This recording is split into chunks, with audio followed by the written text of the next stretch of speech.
Hi, I'm Gavin, and I just wanted to follow up with you about the stretches that you had a chance to take a look at and how those work. The first thing I always recommend for people who have back pain is to consult a physician, because it's always important to do that, because there are sometimes other issues that require medical attention that are contributing to the back pain.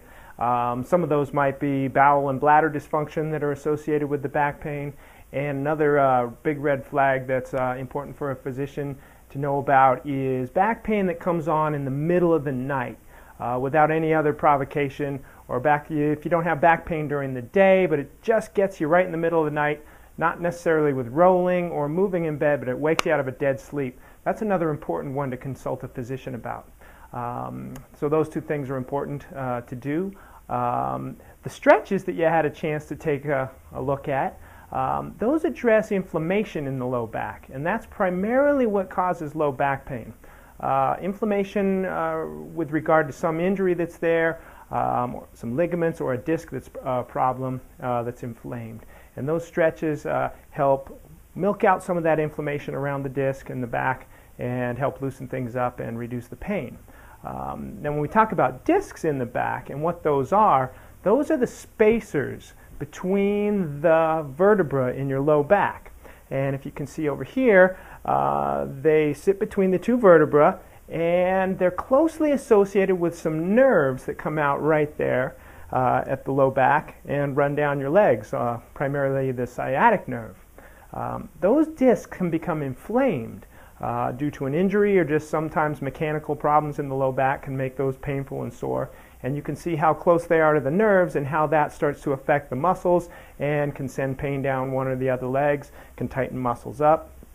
That is the other thing that the stretches help address, is those muscular tightness and that muscular stiffness. One of the other primary things that are important for permanently resolving back pain is to get the muscles in the low back that control those vertebrae to work better. A lot of times the muscles in the low back, as you can see here, you've got deep muscles and some more superficial muscles that help control the vertebra and how they move.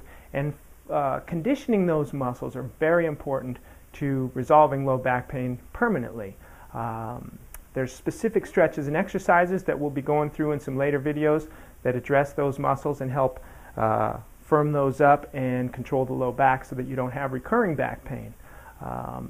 That's regarding the mechanics in the low back, and those are part of your core musculature. So when people talk about core muscles in regard to resolving back pain, that's what they're speaking of, in addition to some abdominal muscles that are also important.